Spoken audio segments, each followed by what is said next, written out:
हम आज बात करने जा रहे हैं एक ऐसे साहसिक समुद्र की यात्रा के बारे में जब एक जहाज बर्फ में फंस जाता है और वो बर्फ में फंसकर नष्ट हो जाता है, डूब जाता है पानी में।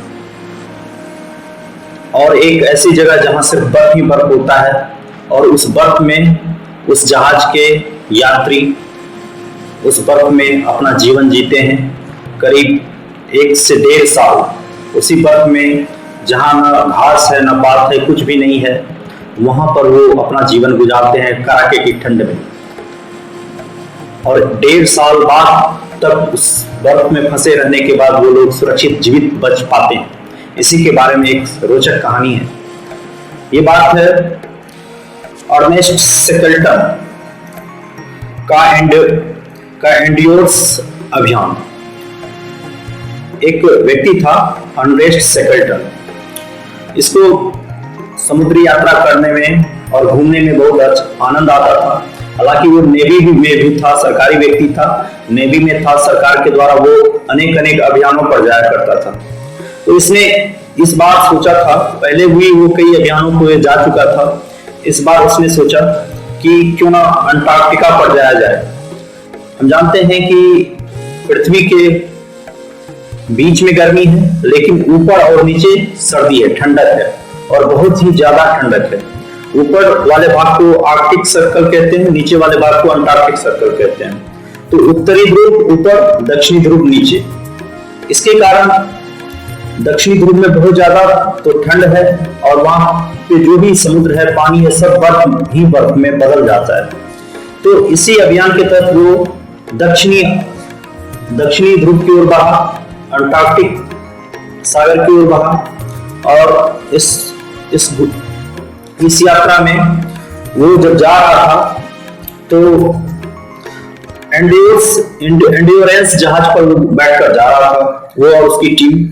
लेकिन वो जहाज 1914 में अपने गंतव्य से निकला था, लेकिन 1915 के स्टार्टिंग में जनवरी फरवरी के आसपास वेंडेल सागर में वो बर्फ में फंस गया। जहाज हमेशा पानी में तैरता है, जब कड़ाके की ठंड आती है तो वही पानी बर्फ में बदल जाता है, जिसके कारण वो जहाज फंस गया। वेंडेल सागर में वो जहाज फंस जाने के बाद क्या होता है कि धीरे धीरे उस जहाज रुक गया और उस जहाज पर बर्फबारी होने लगी। बर्फ के दबाव से वो पूरा जहाज ही टूट गया, फट गया और समुद्र में डूब गया। अंततः नष्ट हो जाने के कारण नष्ट हो गया। लेकिन उसका जो टीम था, शेकल्टन का जो टीम था, जहाज का टीम, वो सब लोग जहाज से बाहर आ गए थे और उस पूरे बर्फ, हजारों किलोमीटर वहां बर्फ था, कहीं कोई धरती नहीं, कहीं कोई घर नहीं, पेड़ पौधे नहीं। उस हजारों किलोमीटर बर्फ के क्षेत्र में वो लोग अकेले, 28 व्यक्ति के करीब थे, वो लोग अकेले वहां पर अपना जीवन यापन करने लगे। वो संघर्ष करने लगे। ठंडक थी, धूप थी, तूफानी हवा थी, बर्फबारी हो रही थी, बर्फ के टुकड़े गिर रहे थे सर पर।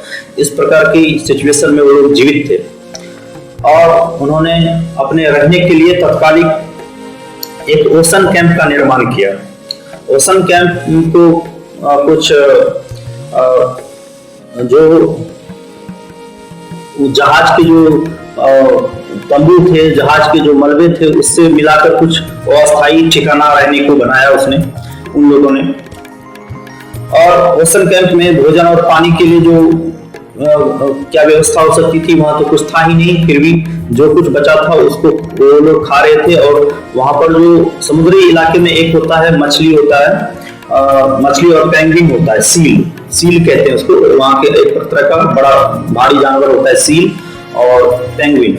इसको मार के वो लोग खा रहे थे, जीवित रह रहे थे और टेंट में रह रहे थे, जहाज के अवशेषों को जोड़ के बनाकर। फिर ताकि बहुत तनाव भी था कि बचेंगे कि नहीं बचेंगे, जिंदा रहेंगे या नहीं, जीवित होकर जा पाएंगे या नहीं जा पाएंगे, इसका भी इसकी चिंता भी उन्हें थी। तो मनोरंजन, ये बहुत समझदार था शेकल्टन, तो अपनी टीम को खुश रखता था, उसको खेल खिलाता था और उसको बुक्स पढ़ने देता था। तो किसी तरह अपने टीम का मनोबल बनाए रखा, और फिर 1915 में वो लोग फंस चुके थे। फिर 1916 के अप्रैल 1916 में शेकल्टन ने केप वेल्डा की ओर यात्रा करने का निर्णय लिया। वहां से उस जगह से कहा कि यहाँ से केप वेल्डा की ओर चलते हैं, शायद वहां का कोई नजदीकी जगह होगा। केप वेल्डा की ओर चला, जो कि एक कठिन निर्णय था, साहसिक निर्णय था और थका देने वाला निर्णय था। और उस की यात्रा किया और बहुत ही कठिनाई से थक के भूखे प्यासे वो वहां पहुंचे, और जहां की अत्यधिक ठंड था। फिर वहां से जो है कि समुद्र की यात्रा करने के लिए वो लोग निकले। टीम, वो जो शेकल्टन के टीम थे, वहां पहुंचने के बाद 3 लाइफ बोट्स का प्रयोग किया, और 3 लाइफ बोट्स का प्रयोग करके एलिफेंटा आइलैंड तक वहां से पहुंचे। अब जहां पे फंसे थे वहां से वो केप वेल्डा गए। केप वेल्डा से फिर 3 लाइफ बोट्स की सहायता से एलिफेंटा आइलैंड तक पहुंचे।